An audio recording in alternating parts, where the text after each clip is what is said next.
The physical reality of a modern city's power grid starts with a basic radial architecture. Power flows in one direction from a central substation, pushing outward through a single main feeder line to supply neighborhoods and businesses. When the system detects a surge, like a lightning strike or a tree branch falling, the primary protection triggers. The entire line downstream drops to 0 voltage to clear the short circuit. Between 70 and 80% of urban feeder faults are temporary. The tree branch falls away or the lightning dissipates into the ground within seconds. Even when the threat is gone, a traditional grid remains paralyzed. To restore power, utility workers drive to the site, manually patrol the length of the line, and mechanically throw physical switches to bypass the damage. This reliance on manual labor turns a 3-second electrical anomaly into a 120-minute blackout for thousands of customers. Overcoming this bottleneck requires an automated architecture known as FLISR, Fault Location, Isolation, and Service Restoration. FLISR operates as the functional engine behind this self-healing grid, a network capable of diagnosing and routing power around its own damage in real time. To understand how a power line actually heals itself, we have to look under the hood. We examine the switching hardware, the digital telemetry protocols, and the mathematical reliability proofs. Resolving urban power outages is now a challenge of distributed network architecture and automated logic, rather than a reliance on manual labor and repair trucks. Before engineers can write the software logic for a self-healing grid, they have to install physical hardware capable of executing it. The first essential component is the auto recloser, a heavy-duty circuit breaker engineered to interrupt massive fault currents, often measuring in tens of kiloamps. The second piece is the motorized load break switch, or LBS. Unlike the recloser, the LBS is strictly a load-carrying device, maxing out around 630 amps. This creates a rigid operational constraint. An LBS can safely open and close to segment normal, everyday customer loads, but it lacks the physical capacity to safely break an active fault current. Because of this limitation, the automated coordination between the recloser and the LBS is an absolute requirement in FLISR design. If the automation logic makes a timing error, commanding an LBS to open while an active fault is surging through it, the resulting arc flash will physically destroy the switch.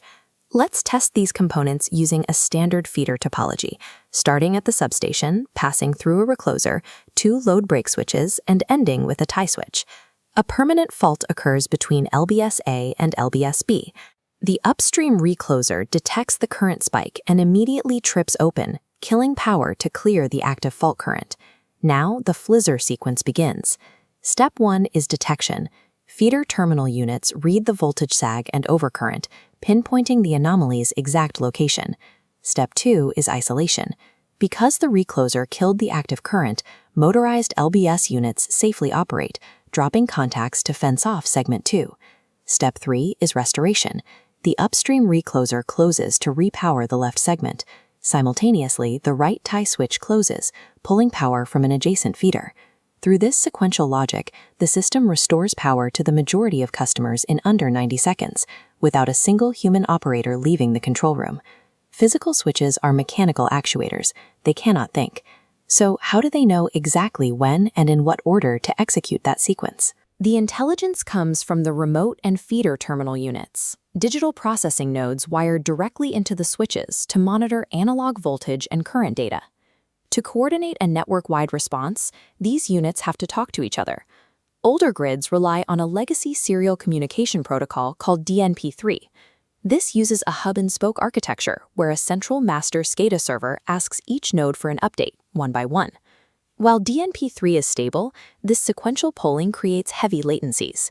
It can take anywhere from 100 milliseconds to a full second just to register an event, which is too slow to manage dynamic, split-second automation. Modern self-healing grids require an object-oriented, Ethernet-based standard known as IEC 61850. Under this protocol, the hub-and-spoke bottleneck is removed. Nodes form a peer-to-peer multicast mesh, communicating directly with one another. The backbone of this speed is the Goose messaging feature, Generic Object-Oriented Substation Event. Goose allows nodes to broadcast fault data over Ethernet with a latency of under 4 milliseconds. This establishes the framework for distributed intelligence, a system designed to handle the worst-case scenario, a severed fiber optic line to the central SCADA server during a fault. With IEC 61850 and Goose messaging, the local terminal units don't need the central server. They negotiate the entire restoration sequence peer-to-peer out on the poles, keeping the grid self-healing even when completely severed from human command. When we move from theoretical architecture to field execution, we measure success using strict mathematical reliability indices. Let's look at a sample feeder network's baseline. We start with 1,000 customers experiencing an initial SAIDI of 4.5 hours per customer per year. After installing a FLISR system, we recalculate that index by dividing the customer base into 3 distinct recovery buckets based on the automation's response. The first bucket holds the majority, 600 customers saved by the backfeed. Their outage lasts 1 minute, or 0.017 hours. The second bucket contains 200 customers. Safely upstream of the fault, they experience 0 hours of impact. The final bucket is the unlucky minority, trapped inside the fault zone, waiting 3 hours for manual repair. Running the final numbers, the total duration for the entire system drops to an average of just 0.61 hours per customer. The integration of mechanical load break switches with millisecond Goose messaging achieved a direct mathematical reduction of 86% in annual outage time. The final engineering constraint preventing universal adoption of this architecture is the initial capital expenditure. Hardware at this scale is expensive. A single motorized load break switch costs up to 300 million rupiah. Add in the terminal units, the SCADA software, and kilometers of fiber optic cable, and the total investment scales into the billions. Utilities justify this outlay using a specific metric, energy not served, or ENS.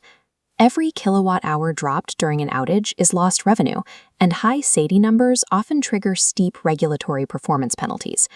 By rescuing 80% of a feeder's load in under 90 seconds, the system recaptures that lost energy, offsetting the hardware costs. We have moved from a blind, manual power line dependent on human labor to a highly dynamic network capable of surgical self-diagnosis.